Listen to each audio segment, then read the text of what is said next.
राजधानी शिमला में रोहित ठाकुर ने मीडिया से रूबरू होते हुए कई मुद्दों पर चर्चा की, जिसमें उन्होंने किसानों और बागवानों के हित में फसलों पर और जो अभ्यर्थियों का परीक्षा परिणाम वर्षों से लंबित है उस पर चर्चा की गई। रोहित ठाकुर ने कहा कि पिछले वर्ष की आपदा बहुत बड़ी चुनौती थी और उस वक्त चाहे हम जुलाई के महीने की बात करें या अगस्त के महीने की बात करें, बड़ा नुकसान हुआ है। पीडब्ल्यूडी सेक्टर में पिछले वर्ष कम से कम 3,000 करोड़ से ऊपर की क्षति हुई है। रोहित ठाकुर ने कहा कि सरकार की वचनबद्धता रहती है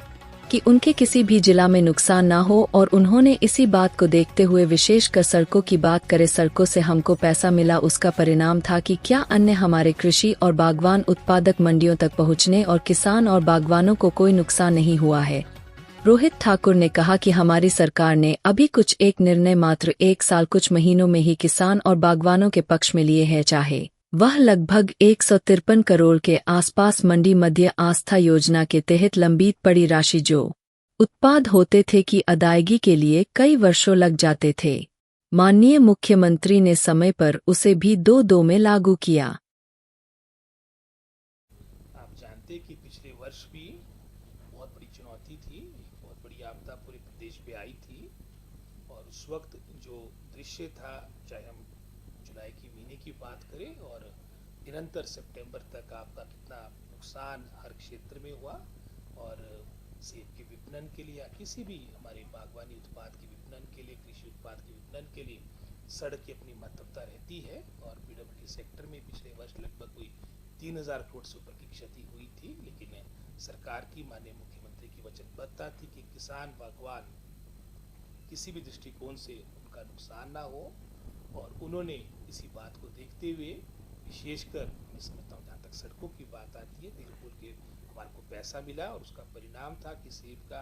या अन्य हमारे कृषि और बागवानी उत्पाद आपकी मंडियों तक पहुँचे और हमारे किसानों बागवानों को कोई नुकसान नहीं हुआ है। और बहुत से ऐसे निर्णय हमारी सरकार ने, जो मात्र अभी 1 वर्ष कुछ महीने का कार्यकाल रहा है और उसमें बहुत से निर्णय हमने किसान और बागवानों के हितों में लिए,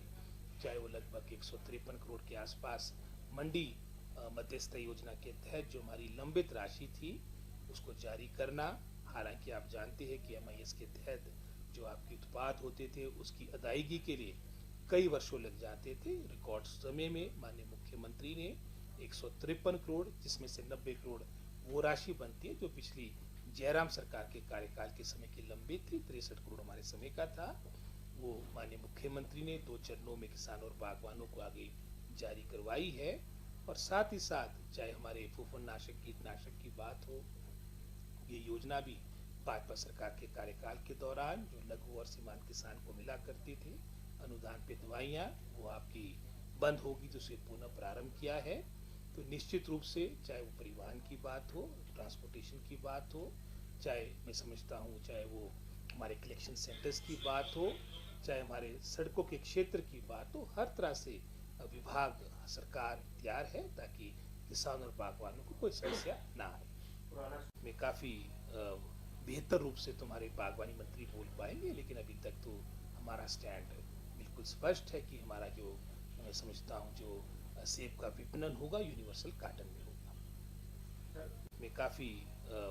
बेहतर रूप से तुम्हारे बागवानी मंत्री बोल पाएंगे, लेकिन अभी तक तो हमारा स्टैंड बिल्कुल स्पष्ट है कि हमारा जो मैं समझता हूँ जो सेब का विपणन होगा यूनिवर्सल कार्टन में होगा। में काफ़ी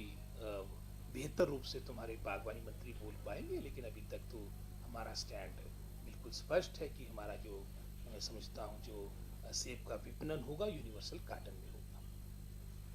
में काफ़ी बेहतर रूप से तुम्हारे बागवानी मंत्री बोल पाएंगे, लेकिन अभी तक तो हमारा स्टैंड बिल्कुल स्पष्ट है कि हमारा जो मैं समझता हूँ जो सेब का विपणन होगा यूनिवर्सल कार्टन में होगा। में काफ़ी बेहतर रूप से तुम्हारे बागवानी मंत्री बोल पाएंगे, लेकिन अभी तक तो हमारा स्टैंड बिल्कुल स्पष्ट है कि हमारा जो मैं समझता हूँ जो सेब का विपणन होगा यूनिवर्सल कार्टन में होगा। में काफ़ी बेहतर रूप से तुम्हारे बागवानी मंत्री बोल पाएंगे, लेकिन ये काफ़ी समय से ये मुद्दा लंबित रहा है और ये ऐसा नहीं कि हमारी सरकार के समय हुआ, इसकी मैं समझता हूँ इसका प्रारंभ होना तो जयराम सरकार के कार्यकाल के दौरान हुआ और उसके बाद जिस तरह से वहाँ पर कई तरह की, मैं समझता हूँ, गड़बड़ी का मामला हमारे संज्ञान में आया, जो सारी बातें आपके सामने भी है। और उसके उपरांत हमारी कैबिनेट ने उप मुख्यमंत्री की अध्यक्षता में हमारी कमेटी का गठन किया है, और जिसमें कोई भी पुलिस विभाग के द्वारा कोई आपत्ति नहीं है। वो हम चरणबद्ध तरीके से उन रिजल्ट्स को भी आउट कर रहे हैं, और कुछ के बारे में हमारी सब कमेटी ने अपनी संस्तुति दे दी है, और कुछ के बारे में शीघ्र देने जा रही है।